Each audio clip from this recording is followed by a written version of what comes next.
They say the galaxy ends not in a scream, but in a whisper of fading suns and broken oaths, of nameless corpses adrift in the void. And in that silence, where empires crumble like ash and memory is devoured by the endless dark, something ancient stirs. Not hope, not salvation, but deception, reborn. The stars once burned bright with the Emperor's vision. Now they flicker, tired and indifferent. Great crusades once thundered across the void, like divine wrath.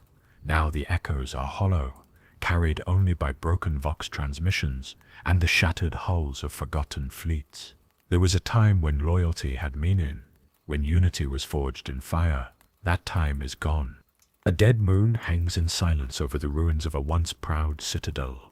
Its foundations are buried beneath layers of dust and bone, its towers twisted like the fingers of a dying god reaching skyward, praying for a salvation that never came. It is here the record begins, and it is here it ends. But before we begin, know this: we truly love and care for you. You, wandering soul, seeker of truth in a universe of lies, you are not alone in this vast and merciless night. So before we step into the shadow, tell us, where in the world are you watching from? And what time is it there? Now grab your coffee and let's get started. The twins were never meant to exist. Of the 20 suns scattered across the galaxy by fate and divine error, Alpharius and Omegon were the last to be found, and the most enigmatic, for even at the moment of their discovery, they had already found each other. They were not brothers in the way others were. They were reflections, shadows of each other, and where one cast light, the other made it vanish.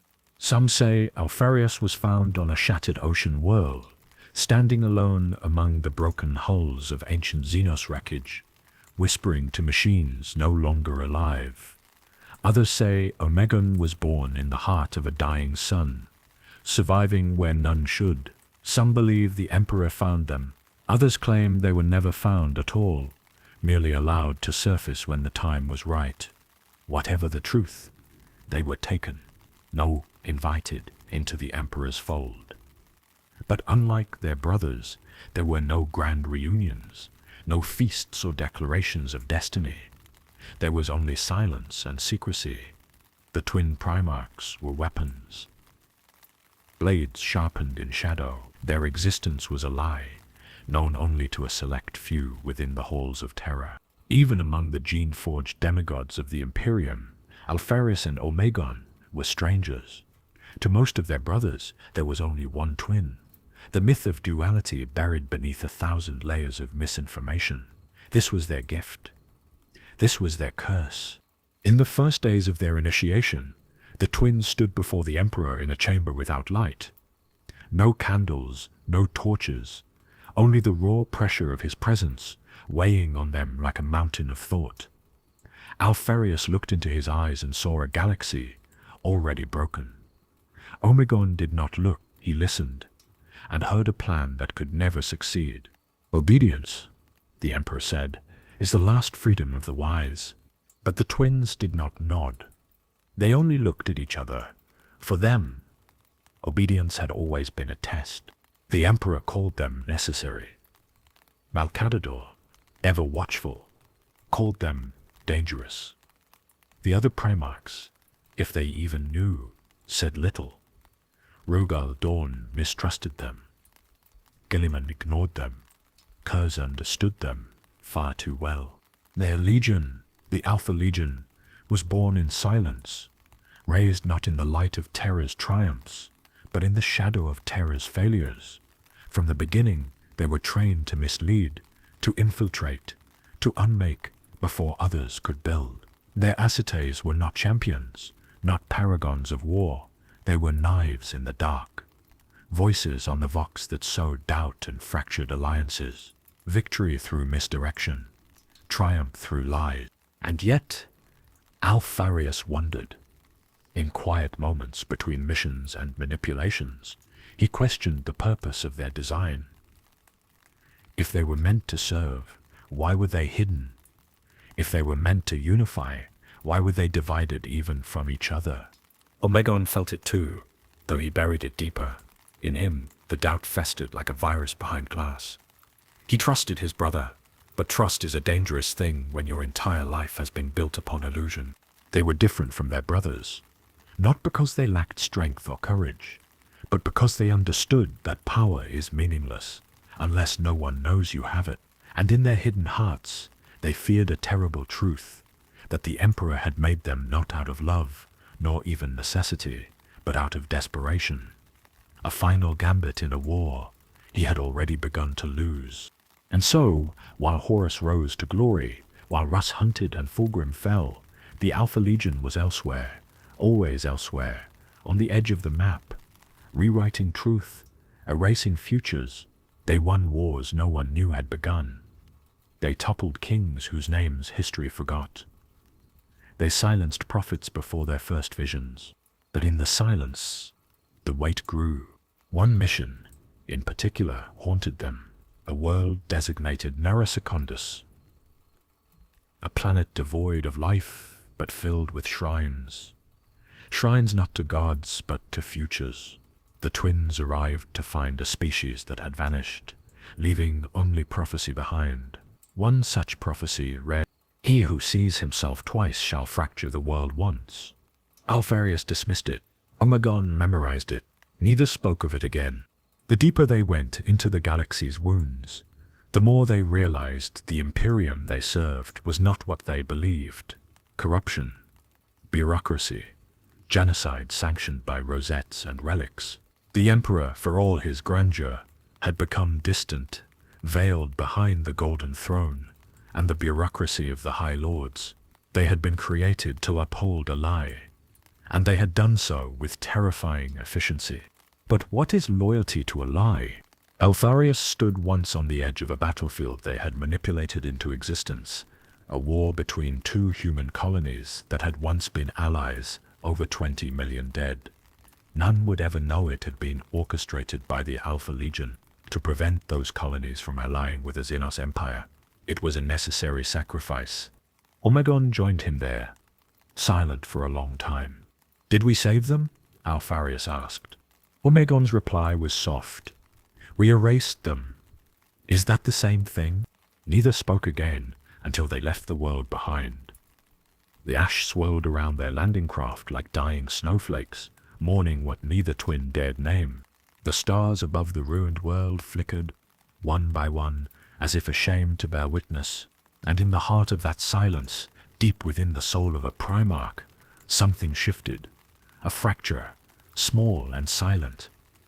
The first crack in a mask that had never truly fit. It was the beginning of a journey, not of conquest nor of glory, but of doubt.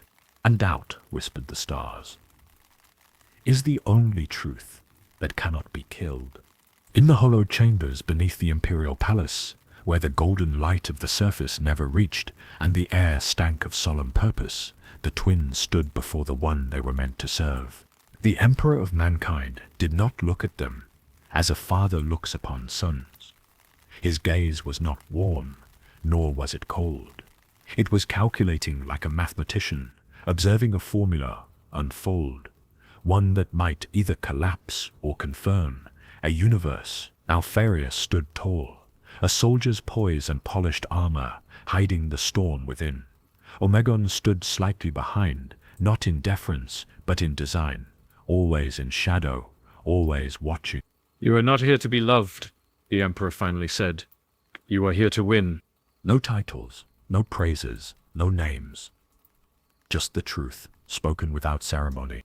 The chamber was vast and dark, the walls engraved with forgotten symbols and indecipherable equations, the floor a circle of polished obsidian. There were no witnesses, no scribes, even in their introduction. The twins were denied history. Malkador stood silently at the edge of the chamber. His hands were folded within his robe, eyes hooded beneath the weight of too much knowing. His presence was less like a man, and more like a shadow stretching out of time itself. "This is not what we expected," Alpharius said quietly. The Emperor turned his head.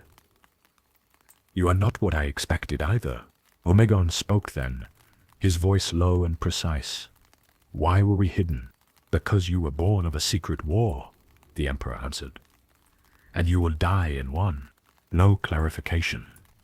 No context. Just that sentence, one they would never forget. In the months that followed, their training began. Not as sons among brothers, but as blades among ghosts. They were not presented to the Imperium, as the others were. There was no celebration, no banners raised, no welcoming parades.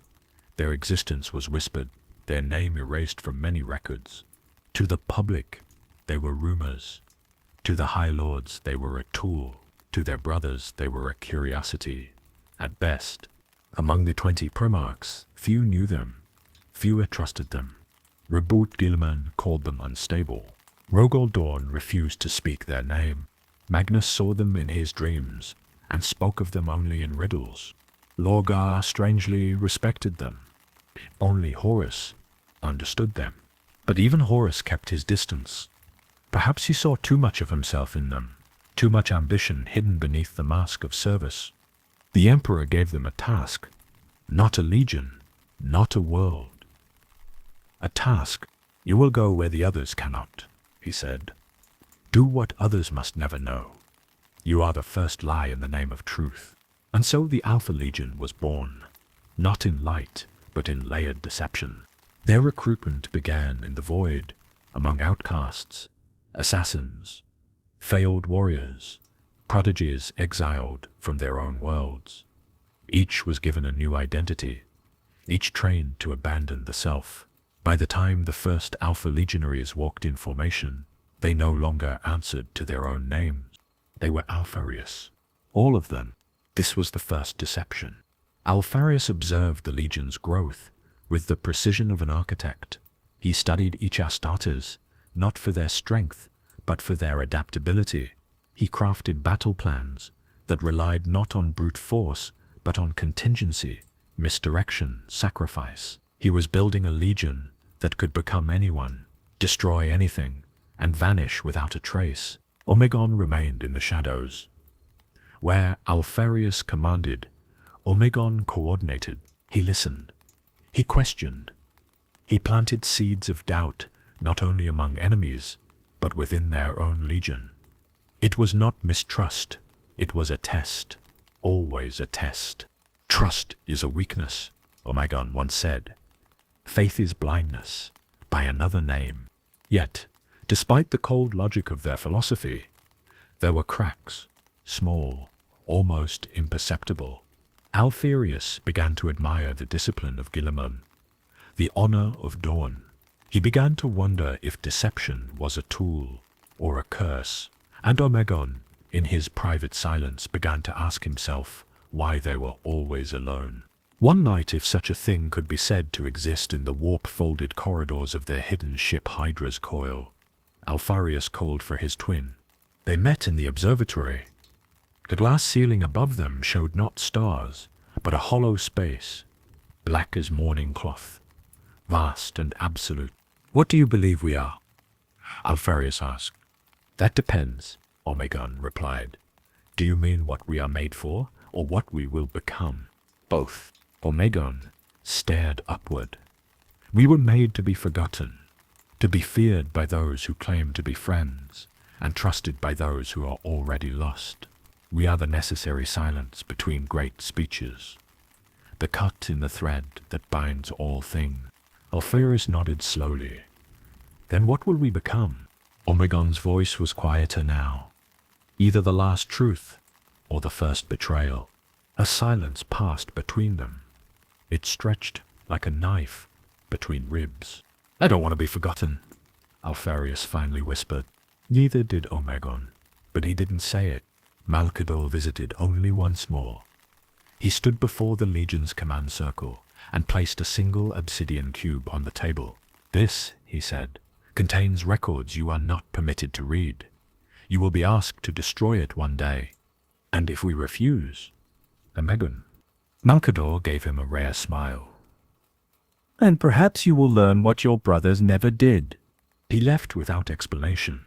Alpharius stared at the cube for hours afterward. He never opened it. Omegon did. Inside was a single phrase, etched into light. Victory is irrelevant. Obedience is the only constant.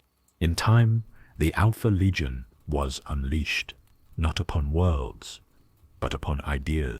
They infiltrated rebellious sects and made them cannibalize themselves. They seeded civil wars on loyalist worlds and blamed traitors. They convinced alien species to ally with the Imperium, and then erased them when they no longer served purpose. None of it was clean. All of it was necessary. Or so they told themselves. But slowly, the guilt grew, not like fire, but like mold, blooming in the cracks. One legionary, Captain Alexander, once returned from a mission and refused to speak. He had wiped out a human colony, believed to be conspiring with Xenos forces. He had done his duty, yet afterward he sat alone in the dark, his helmet off, his face expressionless. Alpharius approached him. Did they fight back? He asked. Alexander shook his head. They welcomed us, thought we were saviors. And now? They still do, even in death. Alpharius said nothing. He couldn't. That night, Alexander walked into the void of the ship's artificial atmosphere and never came back. His name was erased, his gene seed lost, his file marked necessary sacrifice. Back in their private chamber, Omegon watched his brother from across the room. Alpharius was distant now, quieter than before. You're thinking too much, Omegon said, and you're not thinking enough. Thinking never saved a world. Neither did we, Alpharius muttered. Omegon frowned. We've saved everything. No one even knows it. And maybe that's the tragedy. Omegon turned away. He did not respond. There was nothing left to say. The Hydra had many heads, and sometimes they bit each other before they ever struck the enemy. But the Hydra also remembers, and it never forgets. In the endless dark, the twins slept that night under stars that were not real, their minds a web of contradictions, their hearts a tangle of secrets they had been made to win. But already they were starting to wonder, win what? And for whom? A legion is supposed to be a brotherhood. A legion is meant to be built on shared honor, purpose, loyalty, a unity of mind, will, and war. But the Alpha Legion was none of those things.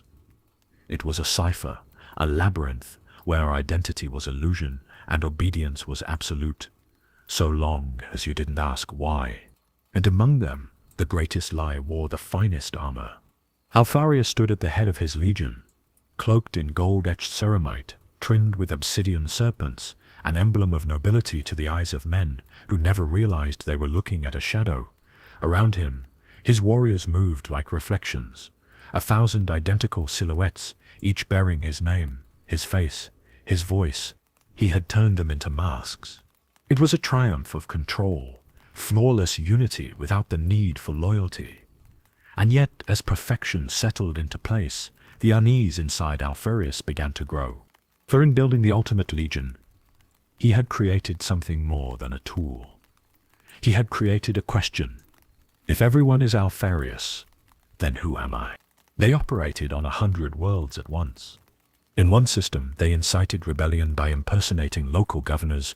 In another, they faked a Xenos invasion to force the planetary defense forces into declaring martial law, drawing out hidden traitors. Elsewhere, they masqueraded as word-bearers and orchestrated an attack on an ecclesiarchy outpost to redirect suspicion.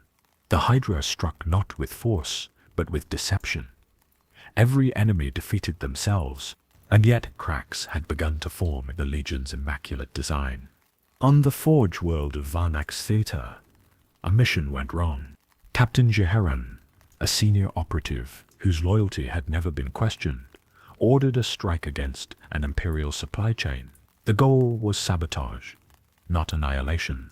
But Jeheran deviated. He unleashed a virus bomb, obliterating the entire Hive city and leaving over 9 million dead, Imperial citizens, not traitors. When Alpharius confronted him, Jeheran didn't falter. I did what had to be done, he said. The supply line is severed. The objective is achieved. Omegon was silent. Alpharius's voice was calm. but laced with something bitter. You acted without orders.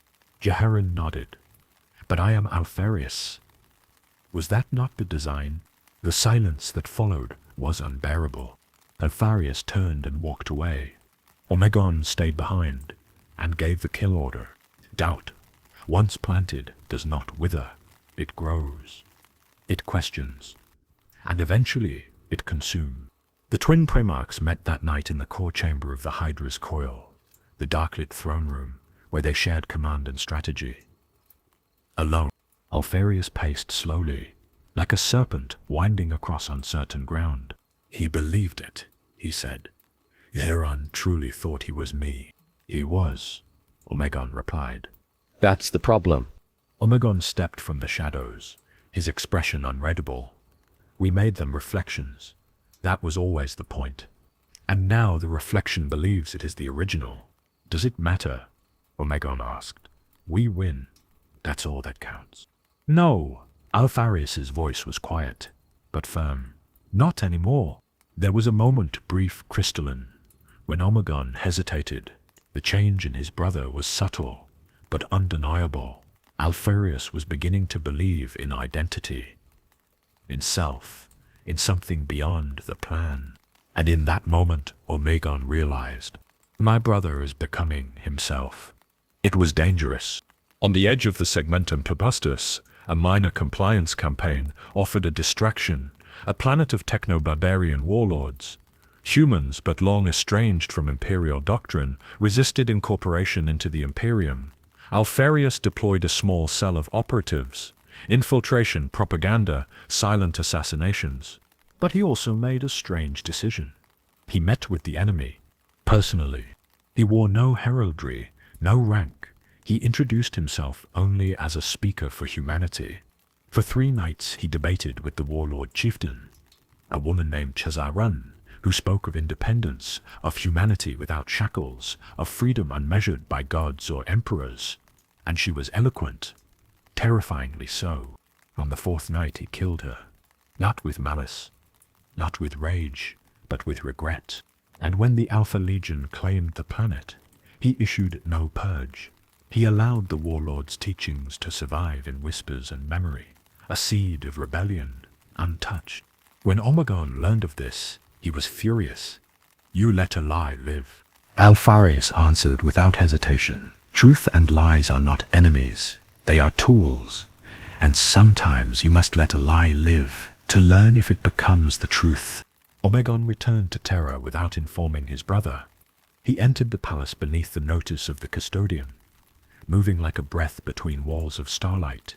There, he met Malcador the Sigillite once more. Malcador did not look surprised. You are not supposed to be here. I never am, Omegon replied. You've come about your brother. I think he's forgetting the purpose. Malcador poured 2 cups of recaf, setting one aside, untouched. He's not forgetting, the Sigillite said. He's evolving. That wasn't part of the plan. Malcador looked up. Neither were you. The silence between them stretched. You said we were necessary lies, Omegon said eventually. What happens when lies learn to dream? Malcador smiled faintly. Then they become myths, and myths are harder to kill. The Alpha Legion returned to the Great Crusade, but something had changed. Some cells began acting independently, not out of rebellion, but conviction. They believed themselves capable of interpreting Alpharius's will. And worse, some began quoting Alpharius words he never said. Doctrines emerged. Creeds, internal faction. In a legion built on anonymity, identity had begun to grow like a sickness. Omegon traced the ruts. Every path led to Alpharius. His twin had begun speaking to the legion in private, one-on-one meetings, moments of candor, moments of individuality. Omegon confronted him. You're building something I don't recognize. I'm giving them purpose. You're giving them you. Alpharius stared at his brother for a long time. They already had me. They just didn't know who I was. Omegon turned away. You're making a mistake. And you, Alpharius said softly, are afraid I'm right. And so the twins drifted. together, yet apart.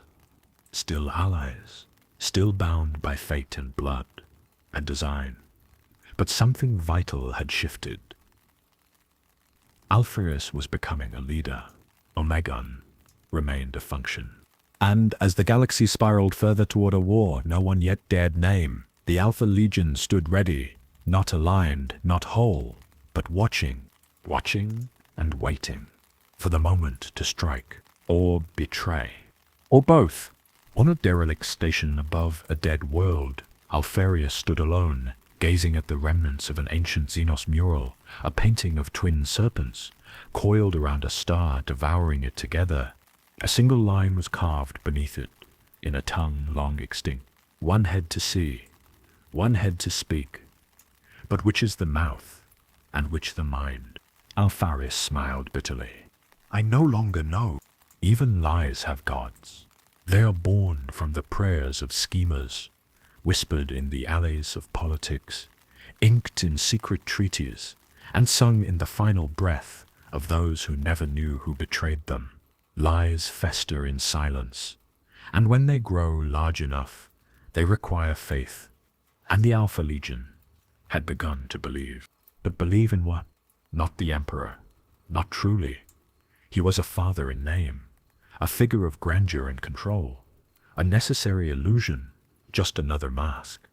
Nor did they kneel to the imperial truth, for truth itself was a tool in the Hydra's arsenal, not a master. So Alpharius began dreaming, not the dreams of man, nor even of Primarch, but dreams whispered across time and space, dreams carried by a distant voice, cold and calculating, buried behind the veil of reason.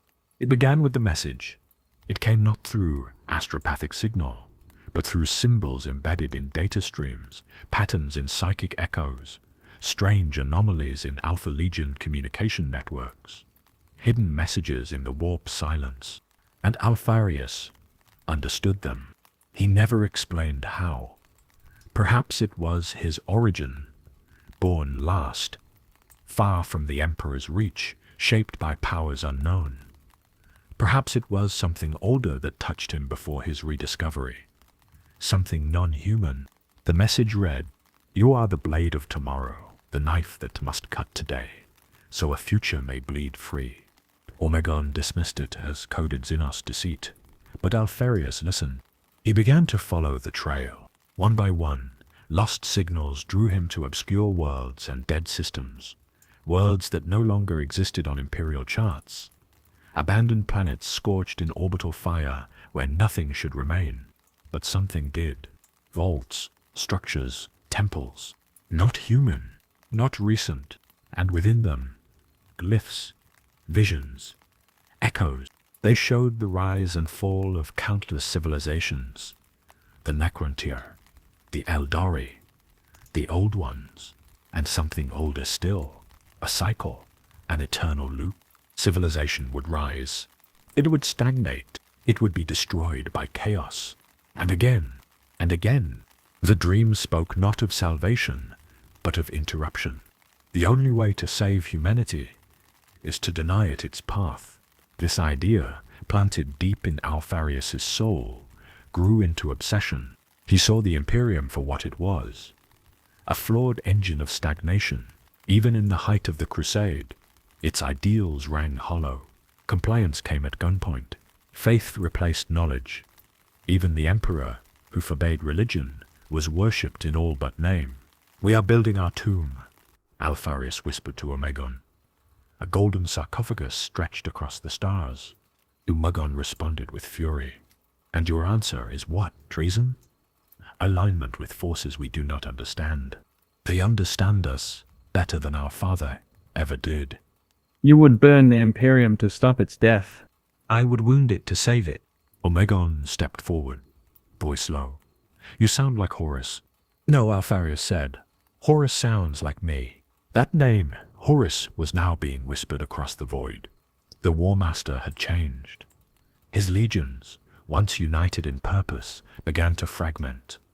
Rumors of discontent, of strange alliances and occult forces swirled around the lunar wolves like storm winds before a fire. Alpharius heard the whispers. But unlike others, he was not surprised. When the Emperor denied knowledge of the warp's true nature, Alpharius had questioned. When the legions were built for compliance, not enlightenment, Alpharius had resisted. Horus was not a fall from grace. He was a design flaw unfolding. The Alpha Legion had long spoken of contingency. The time had come to decide whether they would serve the storm or shape it.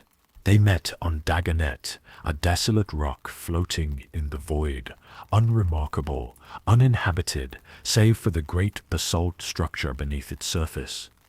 It was there that Alpharius met the War Master again, not as a brother but as a mirror. Horus had changed. He was still beautiful in that mythic way. The Primarchs were regal, perfect, but something had taken root behind his eyes, something burning and infinite, something unmade. Heresy, Alpharius said aloud. Horus didn't flinch. No, honesty. And you would burn it all down. No, said Horus, just the lie. They talked for hours.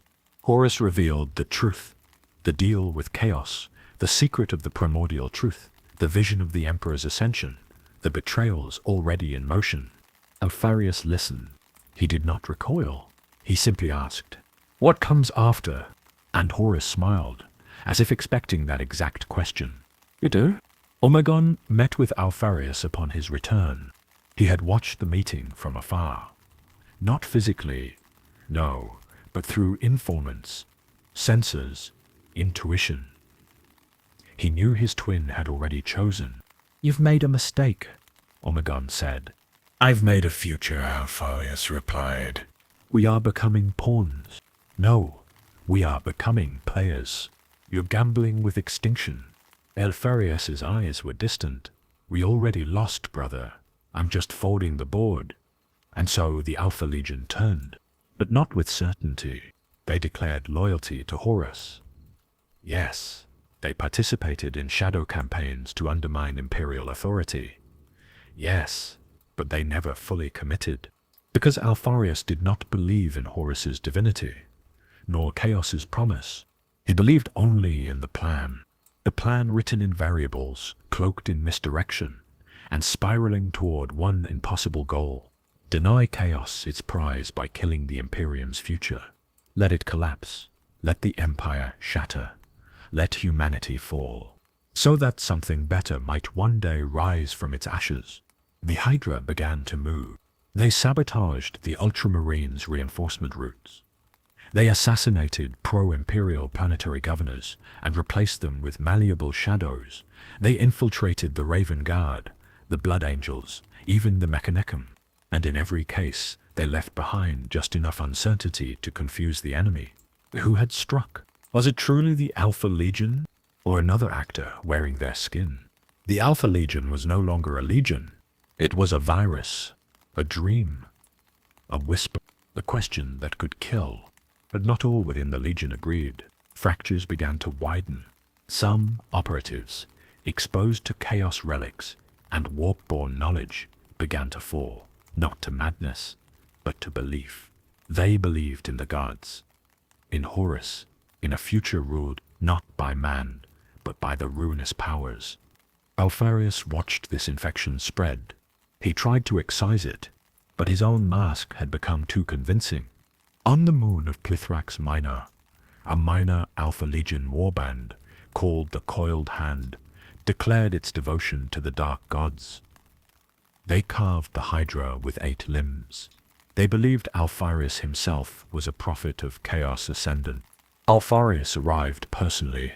He burned them all, but the message had already spread. The lie had grown teeth, and now it worshipped itself. In the deep void, Alpharius stood aboard his ship, the light of Apocrypha, staring into nothingness. Omegon joined him, silent. "You were right," Alpharius finally said. Omegon looked at him. "About what? We should have stayed in the shadows, not led, not believed, not dreamed." Omegon placed a hand on his brother's shoulder. "You're still dreaming!" Alpharius didn't deny it, because somewhere in the farthest corner of the galaxy, an ancient voice still whispered, "You are the knife that must cut today, so the future may bleed free. The galaxy never waits. While the Alpha Legion spun their web of secrets and schemes, the wheels of fate turned relentlessly. Empires rose and fell. Battles raged in star systems forgotten by all but those who died in their endless wars. And somewhere beyond the veil of reality, the true war began. The war for souls, for time, for the future. Alpharius knew this. Omegon knew this. They had watched it unfold through eyes that saw beyond light and shadow. The Great Crusade was no longer great. Horus, once the shining beacon of hope, had become the spark that would ignite the galaxy's inferno. His rebellion was not sudden. It was the slow burn of a universe unraveling. But even as armies took sides and worlds bled, Alpharius stood at the crossroads. For his legion was fractured, not by external enemies, but from within. There were whispers among the Alpha Legionaries, quiet murmurs of rebellion, fear and faith. Some sought power in the Chaos Gods, others remained loyal to the Emperor's distant promise. And beneath it all, Alpharius felt the weight of a growing chasm, one between what was and what could be. "Are we still the Hydra?" he asked Omegon in the silence of their command chamber. "Or have we become the serpent's venom?" Omegon answered. The question lingered. Amidst the chaos, a new figure emerged. A mentor, a rival, a shadow of their own making. Her name was Callista, a former high-ranking custodian, turned covert operative, and a master of manipulation and war. Callista was a cipher, her loyalty unknown, her motives tangled. To Alpharius, she was a mirror of the darkness he feared within himself. To Omegon, she was a threat. Callista sought an audience with the twins under the guise of alliance. The meeting was held on the shattered moon of Vespia. Beneath a sky of cracked cerulean, the three met in a hollowed cathedral. Its stained glass long shattered, leaving only shards to catch the dying light. Callista's voice was soft but sharp. "You walk a knife's edge, Alpharius. One wrong step, and the Imperium's dream will bleed out." Alpharius responded calmly. "Dreams die. Only nightmares survive." Omegon's eyes narrowed. "Why come to us now?" "Because," she said, "the future will be forged by those who control the lies and the truth." She revealed fragments of intelligence, secrets stolen from the Mechanicum. Whispers of chaos cults spreading within Imperial ranks, and most troubling, a prophecy of a being who would rewrite reality itself. Her words unsettled even Alpharius. The prophecy spoke of the eternal shadow, a force capable of unraveling the very fabric of time and space, bringing ruin not just to the Imperium, but to all existence. Alpharius was intrigued. "Do you believe this shadow is the warp?" Omegon asked skeptically. "Not the warp as you know it," Callista replied. "Something older, something beyond the gods." The three formed an uneasy pact. To confront this shadow, to manipulate its coming, and to survive what no one else could. But alliances forged in darkness are fragile. As the Great Crusade bled into civil war, the Alpha Legion's loyalty was questioned by all. Some Astartes defied Alpharius's commands, swayed by chaos whispers or imperial faith. Others vanished into the void, presumed traitors or worse. Alpharius's answer was clear: control through deception, but also sacrifice. One such sacrifice was Captain Thraxus, a loyalist who had uncovered too much. Alpharius ordered his elimination, but with mercy offering him a choice: death or exile within the Legion's shadowy cells. Thraxus chose exile, and his silence became another ghost in the Legion's labyrinth. Back on Terra, Omegon confronted Alpharius. "The Legion fractures because you hesitate." "I do not hesitate," Alpharius said. "I prepare." "For what?" "For the end." Omegon shook his head. "We are not gods. We are lies, made flesh. We will not survive the storm." "Perhaps," Alpharius replied, "but we will shape it." Far from the twin Primarchs, the seeds of war grew. Horus's rebellion was gaining momentum. Worlds fell. Brothers died, and the Imperium stood on the precipice of ruin. But Alpharius had another vision, a galaxy reset by chaos and order alike. A future where humanity could be free if it survived the necessary pain. Do you still believe in the Emperor? Omegon asked during a rare moment of quiet. Alpharius looked toward the broken stars. I believe in what must be done. And with that, the twins prepared for the storm that would change everything. The Hydra's coils tightened. The galaxy was ablaze with war, yet the true battle raged within the Alpha Legion itself, where others fought with bolters and blades.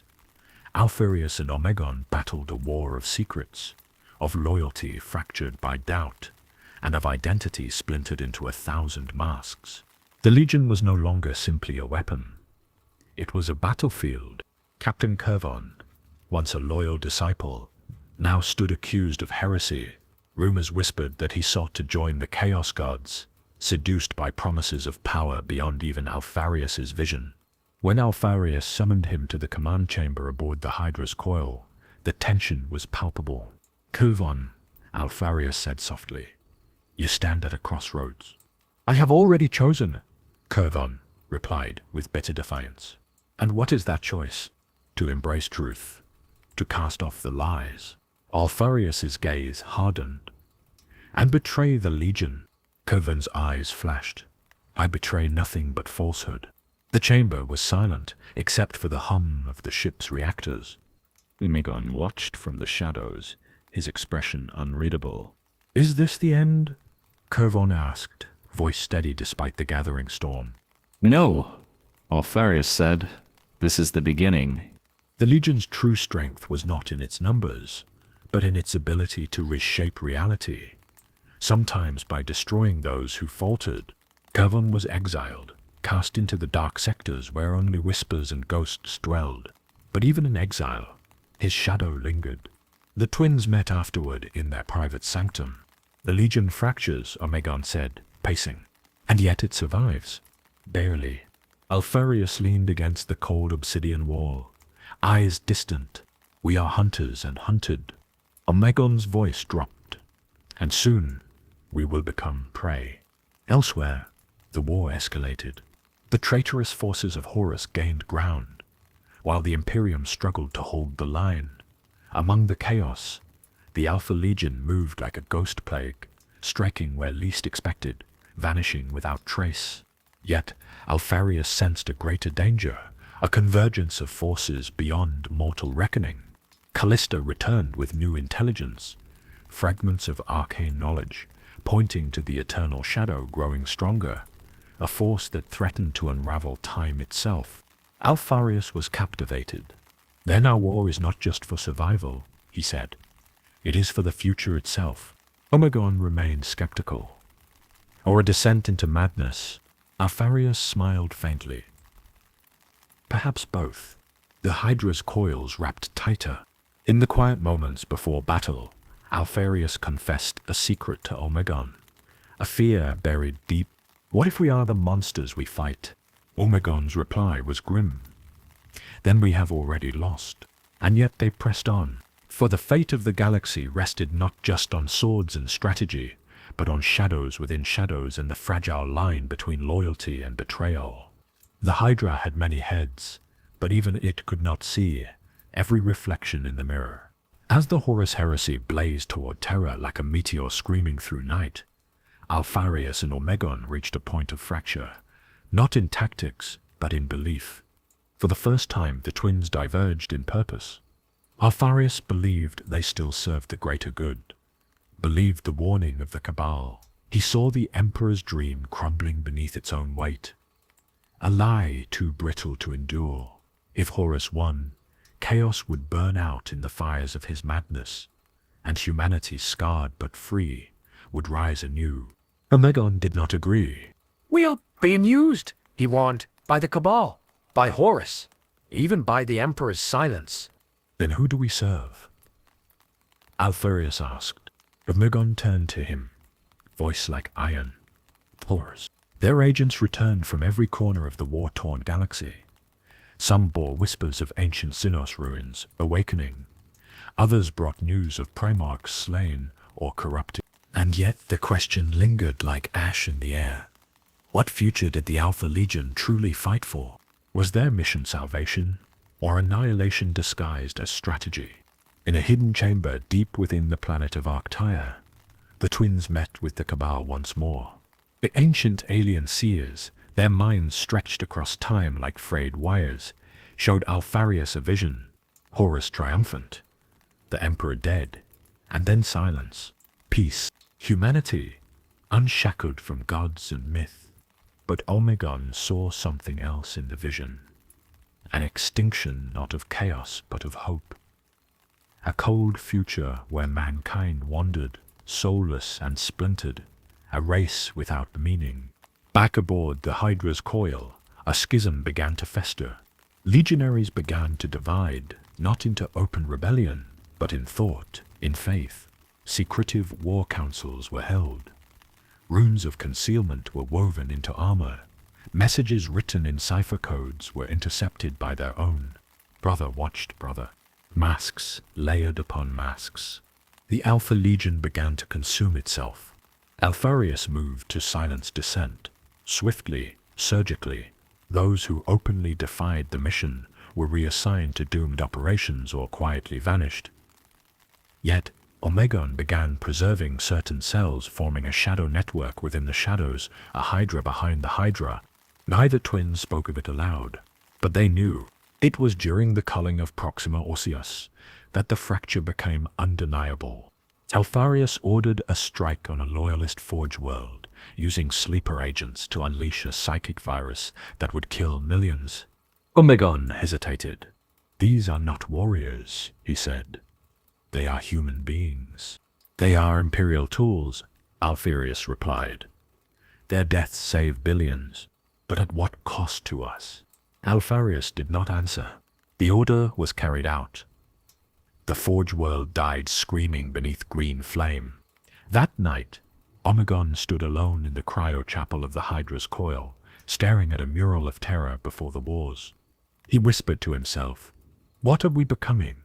In that moment, even he did not know. From the shadows, a new name emerged. The Pale Hydra, a symbol of those within the Legion, who followed neither Alpharius nor Omegon completely. A sect devoted to obscuring truth, so deeply that even the Legion itself would forget its purpose. A cult of confusion. Their symbol began appearing in blood on walls, in code fragments, and even on slain operatives. They whispered, "Only the unknown is safe." The twins met once more in silence. No war council, no advisors, only them. "We've lost control," Omegon said flatly. "We've adapted. We've fractured." Alpharius did not flinch. "Fracture is strength. We have become the enemy's greatest weapon, because even we do not know what we will do next." Omegon looked away. "And if we destroy ourselves in the process, then we were never meant to endure." But in truth, something had changed in both of them. Alpharius had become more machine than man, calculating, detached, godlike in detachment. Omegon had become more human, haunted, uncertain, tethered to a soul he pretended not to possess.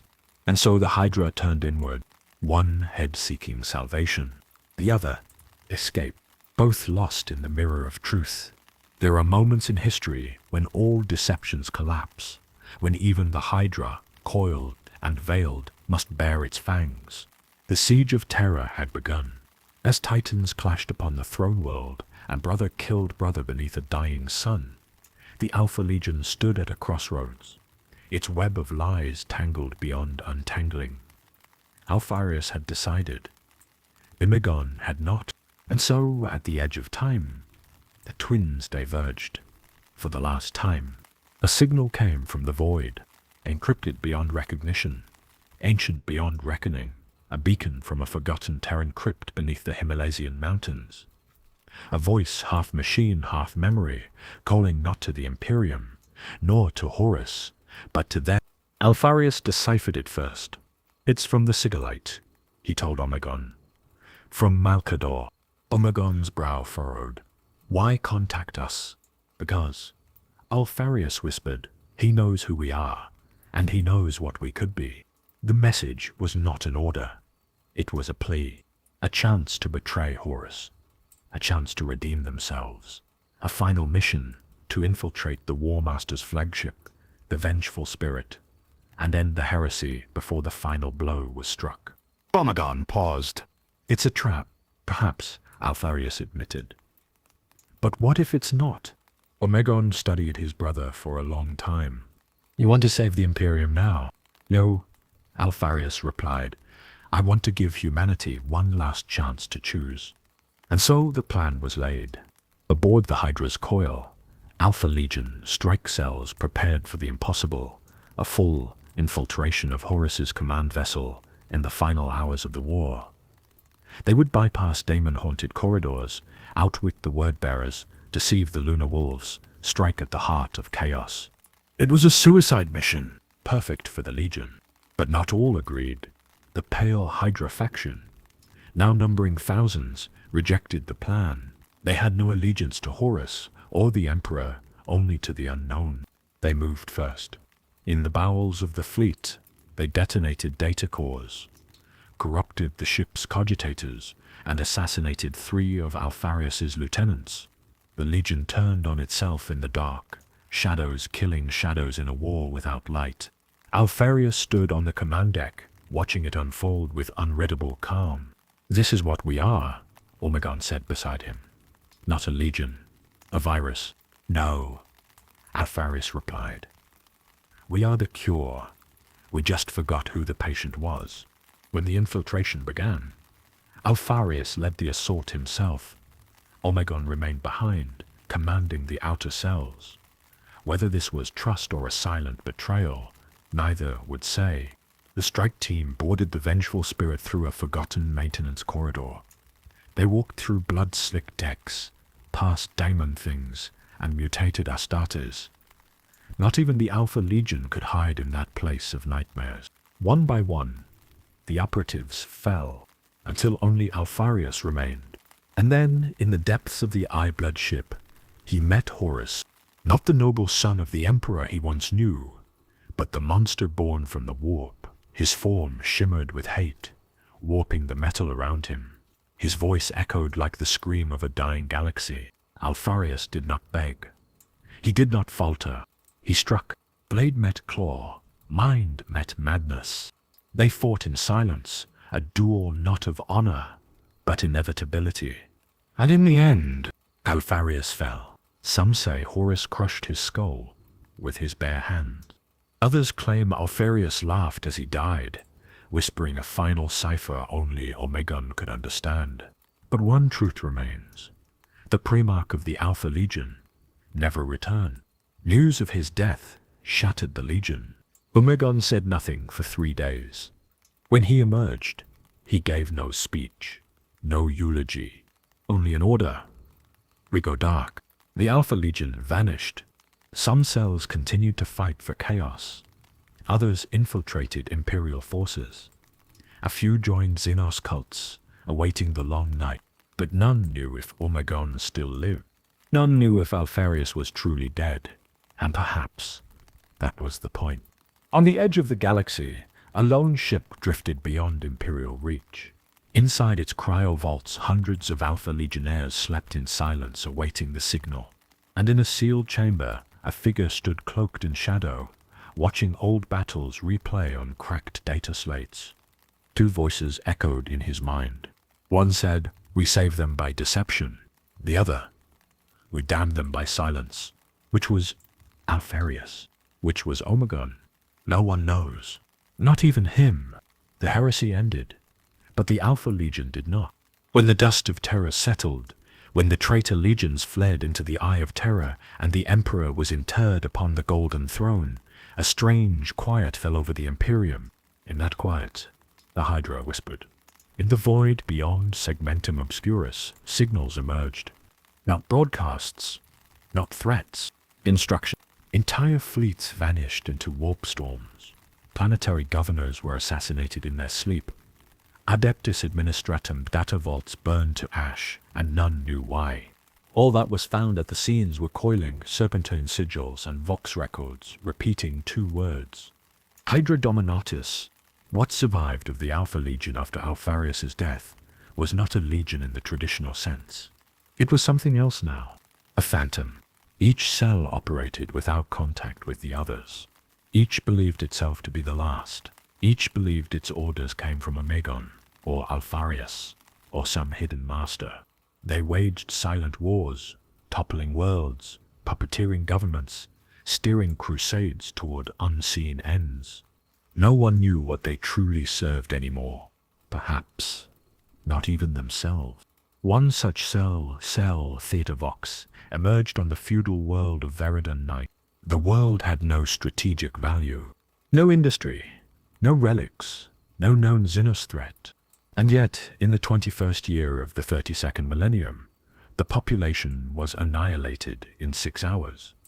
Orbital pict captures showed no fleets, no gunfire, only a bloom of cold light, and then silence. A week later, the Inquisition received a package. Inside a data slate, a rosette that did not belong to any Inquisitor, and a single message. Veridan was already dead. We simply corrected the timeline. These acts of shadowed war continued for centuries. The Imperium assumed the Alpha Legion had dissolved, or been lost in the madness of the Eye. But those who hunted deeper, those who dug into forbidden archives, began to see a pattern. They began to suspect the unthinkable, that the Alpha Legion had not merely survived the heresy, but that it had infiltrated the Imperium. There were whispers within the Officio Assassinorum that some Vindicar agents spoke in twin tongue when alone, that others had no birth records, that a handful refused certain missions because they already knew the targets were wrong. The Mechanicum found logic viruses in ancient cogitators dating back to the Great Crusade, coded in an obsolete dialect only used by Alpha Legion datamancers. An Ordo Chronos operative swore he encountered the same operative twice, once in M36 and again in M41, unaged, unchanged, unmistakably Alpha. When asked what this meant, he said, "Either they have mastered time, or we are the ones being rewritten." Omegon, if he lived, never spoke. But some believe he became a legend within the Legion, an idea rather than a man. Others say he took the name Alpharius and resumed command. Others believe he became something more, a being that slipped not just through space, but through causality itself, a ghost in history, a hydra with no body, only heads, each head unaware of the other. Then came the ultimate betrayal, not against the Imperium, but against chaos. In the 36th millennium, the Alpha Legion led a Wordbearer's warband into a trap on the world of Nullian Sigma. The Wordbearers were expecting support. Instead, the Alpha Legion detonated the planet's core, killing 3 Dark Apostles, a Daemon Prince and 30,000 cultists.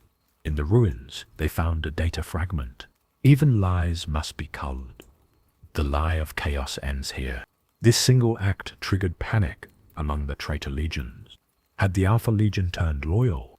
Had they ever been truly traitor? Or were they playing both sides against a third truth no one understood? The Black Legion branded them the false sun. The Night Lords refused to speak their name at all. Only the Iron Warriors showed grudging respect, calling them the War Without Shape. Yet within the Alpha Legion, fractures grew. Some cells believed the Emperor still lived and sought to serve him in secret. Others believed the Emperor had become a god and thus had to be destroyed. Still others followed only the idea of Alpharius and Omegon, believing them to be dead, alive, reborn, or irrelevant. Faith was forbidden in the Legion. But ideology? Ideology was everything. And so, silently, the Legion began to consume itself again, each cell questioning the other, each suspecting betrayal. Because when you live by the lie, even your reflection becomes an enemy. But one story endures. On the dead world of Crassus Theta, in the ruins of an abandoned observatorium, a lone Alpha Legionnaire waited. He wore no insignia, no colors, only a plain robe and a blade. For 7 days he waited. On the 8th day, another arrived, identical in height, voice, and stance. No words were exchanged, only a question etched into the dust between them. "Are you me?" They fought for 13 hours. When it ended, only one stood. He erased the question. He walked away. Whether he was Alpharius Omegon or something else, no one knows. Perhaps even he no longer knew. The Alpha Legion had become a paradox, a legion of individuals, a brotherhood of liar, a purpose without a face. As the Imperium groaned under the weight of its own contradictions, as chaos consumed itself in shrieking whirlwinds of petty daemons and broken gods, the Hydra slithered beneath it all, unseen, unheard, unfathomable. But even shadows cast longer shadows, and in the dying centuries of the 41st millennium, the Alpha Legion began to speak again, not with bolters, not with assassin, but with a story. It began with a myth, a whispered fable spreading from Hive Decilium to the libraries of the Ordo Xenos, a tale of a man who was not a man, a twin who had no brother, a Primarch who had never died, because he had never truly lived. They called him the last Alpharius. According to the myth, he wandered battlefields and tomb worlds, wearing the faces of the dead. He would approach broken generals, dying inquisitors, and even chaos lords, asking only one question: "What do you believe?" And depending on their answer, he would either kill them or vanish into the mist. In Mem 4199-8, a strange event occurred on the Forge world of Siratex Prime. A tech priest Magos reported the resurrection of a human corpse during a failed archaeotech experiment. The corpse spoke fluent code cant, knew ancient secrets of the Great Crusade, and referred to the Fabricator General by name, despite the original having been dead for 9,000 years. When interrogated, the being only smiled and whispered, "Even the dead have uses. The Imperium is just another script we've rewritten." Then it exploded into light. The mechanism tried to contain the fallout, but the message had already spread. He walks again. Inquisitor Vela Quinn, an ancient and paranoid savant of the Ordo Hereticus, compiled what she called the Thousand Faces dossier. Within it were over 1,000 documented incidents of Alpha Legion activity over 10,000 years, each separated by decades, each uniquely isolated. And yet, each had a single constant, a figure always in the background, never leading, never commanding, always asking. Quinn came to believe that this last Alpharius had transcended identity, that he had become a kind of memetic infection, passed from host to host, memory to memory. She wrote in her final report, "Perhaps there was no Alpharius. Perhaps there never was. Perhaps what we fought at Olenor, what we served on Luna, what we believed in during the heresy, was just a mirror, and now we stare too long into it." 3 days later, her cruiser was found adrift in the void, all crew dead, her body missing. But the final page of her dossier was etched into the command throne, in blood. "I am Alpharius." Then came the Noctis Veil crisis. A rift in the warp had created a blind spot in the Astronakan's light, rendering hundreds of systems in Segmentum Tempestus unnavigable for over a decade. When the light returned, over 73 Imperial worlds were found, changed. Entire planetary cultures had shifted. New faiths had emerged. Civil wars had conveniently culled rival ideologies. Even Adeptus Estatus chapters had reorganized themselves into more efficient structures. No chaos taint, no Xenos threat, just perfection, too perfect. The Inquisition investigated. Every single planetary governor claimed to have never heard of the Alpha Legion, but one child, a mute orphan on Gallus Theta, handed the Inquisitors a drawing, a Hydra, and 2 men with identical faces, holding up a burning throne. Meanwhile, in the Eye of Terror, the traitor legions were dying. The Long War had become a mockery of itself. Corner's champions butchered their own. Duragals, Poxies, spread too fast to be useful. Even Cinch's champions became locked in recursive plots that never resolved. Only the Alpha Legion thrived, because they no longer needed the warp, They had returned to something older, choice, and in choice they found freedom. Then came the second siege of terror. It wasn't declared, it wasn't fought in orbit. There were no banners, only a cascade of internal failures. Sabotage in the administratum, food riots in the lower hives, dream infections among the Adeptus Sororities, data spikes that rewrote entire segments of the Codex Astartes, and in the middle of it, a Vox signal repeated for 88 hours before it was purged. The Hydra has already won. This is just the wake. Some claim the Emperor himself stirred, that a single blink of golden light pulsed from the throne, and that he understood. Not anger, not fear, but recognition, as if he had always known this day would come, as if Alpharius and Omegon had not defied his plan, but completed it. For in the final truth, buried beneath every betrayal, every twin-faced lie, every shattered loyalty, was a secret only the Hydra could preserve, that the Imperium was never meant to survive.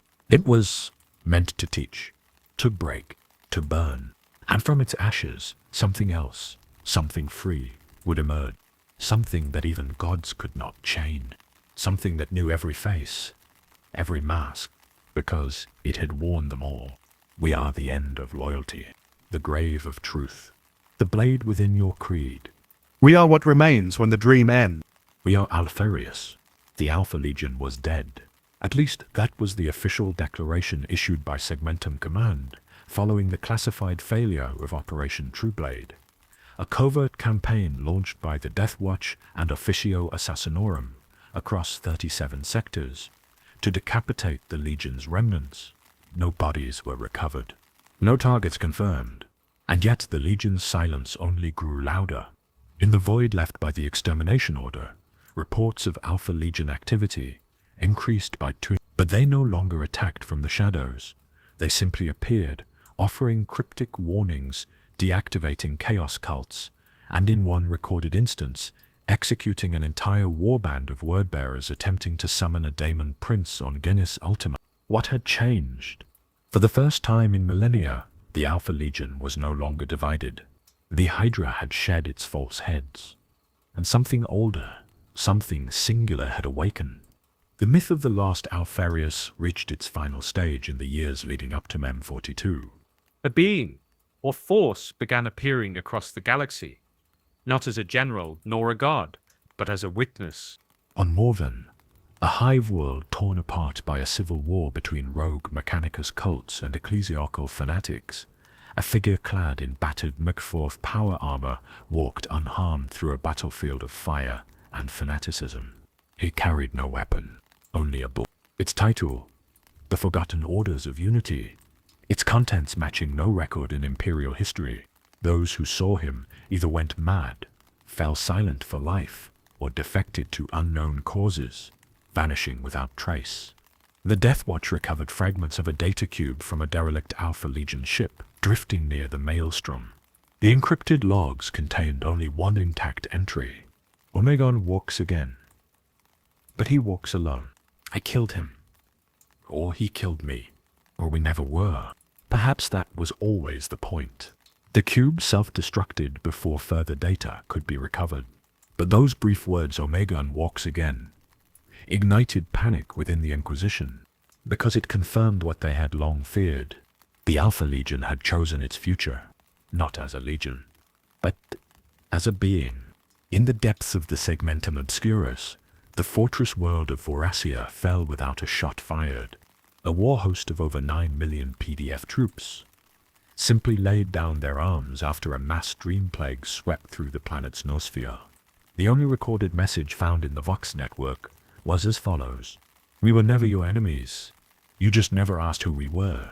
Subsequent psychodivinations revealed the presence of a singular warp signature, neither demonic nor divine. It was human, but vast, fragmented, as if it were made of echoes wearing flesh. Aboard the black ships, astropaths began receiving visions of a shattered moon in the shape of a Hydra's skull, orbiting a dead sun that never rose. Within these dreams, a child's voice always whispered, One head, one purpose. That is how you kill a god. The Inquisition dubbed the phenomenon the singular doctrine. Some believed Alpharius or Omegon, or both, had merged into a single psionic entity through unknown means. Others believed they had never truly been twins, but shards of a single Primarch who had fractured himself intentionally to manipulate fate. But the most heretical theory came from an unlikely source, a servitor on board a Mechanicus archive ship. Moments before its systems failed, the servitor broadcast a message in Old High Gothic. What if the Emperor gave us two faces so that we would always question which one was real? What if we are his final test of reason, not faith? What if the last loyalist never raised his banner at all? And still, Omegon, if it was Omegon, walked the stars. He did not command legions. He did not fight battles. He talked. He spoke to prisoners on death worlds. He visited libraries long abandoned. He whispered into dreams of children born on frontier worlds. He asked only one thing. What is freedom worth to you? Those who answered correctly disappeared. Those who did not forgot the question ever existed. The Adeptus Custodes launched a final protocol, Operatus Nihil, a strike intended to locate and eliminate the source of these events. A last gambit involving lost STC tech, null-grade pariahs, and relics older than the Imperium itself. It never reported back, but on Terra, a golden statue was found toppled in the Hall of Hallowed Memory. No one had touched it. No alarms triggered. At its base, a single sentence had been burned into the marble. Even you serve us, Golden One. You just forgot why. By the time the Great Rift tore the galaxy in half, no one could say for certain whether the Alpha Legion still existed in the traditional sense. No fortress, no rank, no chain of command. Only Omegon, or what had become of him. Some said he was still flesh, though ever-changing. Others claimed he now lived in data, in code, in the forgotten lies of forgotten men. And a few whispered, in the long halls of forbidden archives, that he was not a Primarch anymore, but something more. A principle, a question, a truth too large to look upon. And then, from the void, came the last message. A broadcast that echoed from the throne world to the damned moons of Comarag. You built a lie to save yourselves. We became the lie to end it. Your emperor sleeps in chains of his own making. Your gods devour you for sport. Your legions die with names they do not remember. And still you ask us, what is the Alpha Legion? We are the silence after the last question is asked. We are the answer you are too afraid to accept. We are one. We are none. We are Omegon. In the end, the Alpha Legion did not need to win battles. It only needed the galaxy to ask the right question. And once the question was asked, the war was already lost. It was not in the vaults of Terra, nor the ruins of Horus's rebellion, where the final truth of Alpharius and Omegon was buried. It was on Carthay Secundus, a forsaken world orbiting a red dwarf long thought dead. Covered in petrified dust and fossilized storms, the surface held nothing of value. Or so the Imperium believed, until a Mechanicus exploratory force chasing an anomaly in the noosphere unearthed the impossible, a chamber older than the Great Crusade, older even than the Unification Wars. At its center was a device, not a weapon, not a machine, a mirror. Its surface reflected no form, no light, only ideas, thoughts you hadn't spoken, questions you hadn't dared to think. The Adeptus Mechanicus called it the Absolute Echo. And behind its silence was a voice. The tech priests went mad within days, not from demotic influence, but from something crueler, perfect reason. They saw their beliefs unmade by logic so flawless, it rewrote the purpose of truth itself. One by one, they scrawled the same message onto the steel walls with blood and grease. The Primarch never existed. The Primarch was always two. The Primarch was always us. Inquisition kill teams arrived weeks later, only to find the entire Mechanicus expedition kneeling before the mirror, starved, dehydrated, and smiling. Only one man was still alive, a Magos Biologus with no name. His final words before self-immolating with plasma fire were, "I finally saw the face of the Emperor, and it was mine." The Absolute Echo was quarantined, sealed in vaults beneath Mars, and stricken from all records under the code name Primarchs Omega. But it was too late. The message had already spread. Alpha Legion symbols began appearing in places untouched by the Imperium, in millennia, on the hulls of ancient void arcs, carved into the bones of long-dead Xenos, even encoded in the flight paths of Imperial cargo drones. It was a virus of identity, a psychic malware infecting certainty itself. And in the dark, Omegon laughed. What if he had never been real? What if he had never been false? What if the entire Legion had been one vast experiment in belief? Across 100 sectors, sleeper agents awoke, not with weapons, but with words. They did not assassinate. They persuaded. Not destroy, but redefine. They planted seeds of doubt into the minds of high-ranking officials, governors, inquisitors, until even the loyal began asking, did we choose the Emperor? Or did we just choose to believe we did? The High Lords convened an emergency council.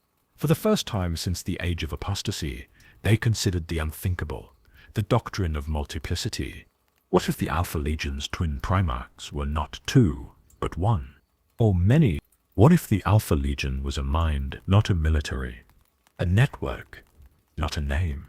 One Lord Militant reportedly wept as he asked, "If I cannot prove who I am I Alpha Legion too?" The Adeptus Astra Telepathica recorded a disturbing new pattern in the warp. Not a god, not a daemon, but a structure, a thought form, shaped like a spiral of Ouroboros-like recursion, philosophical, mathematical, and esoteric. It pulsed across the warp, like a sonar, not seeking enemies, but seekers. The spiral, as it came to be called, whispered one phrase into every soul attuned enough to hear. There are no secrets, only unread messages. In the Cadian ruins, a last surviving voxcaster crackled with a broadcast from the other side of the cicatrix maledictum. It was Omegon, or a simulation, or something else. He spoke not in threat, but in invitation. The age of angels is over. The age of belief is ending. You built an empire upon lies, because the truth would destroy you. I am that truth. And I am already within you. The Alpha Legion by then no longer operated in any traditional sense. Cells had stopped communicating. Orders were no longer issued. And yet their objectives were fulfilled with greater precision than ever before, because they no longer needed to be told what to do. They understood. There was no central authority, no Primarch, no council, only the idea of Omegon. A template. A perfect infiltration of reality itself. On the shrine world of Pedis Magna, an entire ecclesiarchy parade procession stopped in stunned silence. A single orphan child stepped out into the road, holding a book with the Alpha Legion's Hydra upon its cover. He said only, "My name is Omegon, and I am here to confess." No one moved. No one breathed. When the guards fired, the child bled silver, and in his blood were words, a language none had seen before. When translated by cogitators, the words formed a single phrase repeated 1,000 times. Even the Emperor lies to himself. And then came the final transmission. Not from a world, but from within the Astronomicon. Astropaths howled in blind agony as the golden light of terror flickered just once, enough to make every ship in the galaxy hesitate. Then a voice spoke, not aloud, but within the certainty of every soul. It spoke in Alpharius's voice. It spoke in Omegon's voice. It spoke in your voice. We are no longer hiding. We are no longer many. We are no longer separate. And for the first time in galactic history, the Alpha Legion did not vanish into the shadows. They stood still, waiting, watching, daring the Imperium to ask, if truth is a weapon, who pulls the trigger? The galaxy stood on the edge, not of destruction, but of awareness. and at the center of it all was the Alpha Legion, not as a force of war, but of epiphany, They had become the mirror, not the lie, but the thing you see after the lie is gone. And in that mirror, the Imperium saw itself, fragile, brutal, afraid, still clinging to the illusion that its truth was absolute. And perhaps that was the final cruel gift of Alpharius and Omegon. They did not come to destroy the Emperor's dream. They came to finish it. The stars themselves seemed to hold their breath. A storm brewed over the remnants of the Imperium, more vast, more consuming than any warp tempest or Xenos invasion. It was a storm of truth, a reckoning. The final threads of the Alpha Legion's ancient web began to unravel, not by force, but by revelation. Deep within the shattered halls of the Palatine Spire on Terra, the High Lords gathered for the most secret conclave in millennia. They spoke in whispers, words heavy with dread. It was no longer a question of military might or battle plans. It was a question of identity. Who was Alpharius? Who was Omegon? Did either still exist? Or had they always been shadows, figments created to fracture faith? A single report shattered the fragile calm. The Inquisition's most feared operatives uncovered a data fragment in the ruins of Vastalis Prime, a lost world at the edge of Segmentum Solar. Encoded in archaic machine script was a message, clear and terrifying. The Hydra fractures now. The twins are one, no more. But in their breaking, we find the seed of rebirth. The final mask falls tomorrow. The date was set. The twin Primarchs, if they were still twins, would face each other for the last time. Also the message promised. Elsewhere, on the death world of Taranthus, a hidden cell of the Alpha Legion prepared. They had not been idle. Through centuries of subterfuge and deception, they had amassed a force unlike any other, an army of shadows, phantoms, and ghost lieutenants. Their goal was clear, to unmake the Hydra from within. Two figures met beneath the blood-red sky. One draped in midnight armor, eyes glowing with quiet fury. The other cloaked in silver robes, his face hidden beneath a hood. Neither spoke at first. Their voices, when they came, were low, heavy with centuries of grief and betrayal. "You've changed," said the armored one. "And you hide behind lies," replied the robed figure. "Are we still the same?" the armored one asked. "Or have we become the monsters we swore to fight?" Their conversation stretched through the night, recounting the wars, the betrayals, the choices made in shadows. Each word peeled back layers of identity and deception, revealing wounds neither dared to face. They argued not about loyalty, but about truth. At dawn, the decision was made. The twins would no longer hide behind masks. They would reveal themselves to the galaxy. The announcement echoed through every system, with Alpha Legion presence. The Hydra ends. The twins rise as one. The age of lies is over. But the revelation was a trap, a gambit set by forces unseen. Chaos cults, loyalist inquisitors, and Xenos agents converged, sensing the final unmasking as the moment to strike. The battlefield was not a war zone. It was a crucible. In the heart of the ruins of Noctis, the twins stood, faces bare, identities intertwined. As gunfire and bolter shells tore through the skies, they faced the crushing weight of destiny. Not as warriors, but as brothers. Their final choice was neither victory nor defeat. It was sacrifice. Alpharius plunged a blade forged from lost technology into Omegon's heart. Omegon smiled. "We are always two," he whispered. And always one. Their bodies dissolved into shards of energy, scattering across the stars. The Hydra was broken, but in its breaking, the Legion was reborn. Not as two, not as many, but as an idea unshackled. The galaxy trembled beneath the weight of revelations. Long hidden, the fall of Alpharius and Omegon had not ended the Hydra. It had transformed it. Their sacrifice unleashed a cascade of change that rippled through the Imperium and beyond. Across worlds scarred by centuries of war, the Alpha Legion became a symbol, not of fear, not of chaos, but of uncertainty. An eternal question mark etched into the psyche of every faction. In the deep shadows of Terra's underhives, Whispers spoke of a new leader, not flesh and blood, but an echo, an idea, a Hydra reborn. The Adeptus Mechanicus recorded unexplained fluctuations in the noosphere. Cogitators pulsed with data too complex for their logic to pass. Texts long lost resurfaced, hinting at biotransference and transcendence beyond the mortal coil. The ecclesiarchy, shaken to its core, called for purges. But even in the fires of heresy trials, the Alpha Legion's legacy endured. Their final message burned into the hearts of all who listen. Truth is a blade that cuts both ways.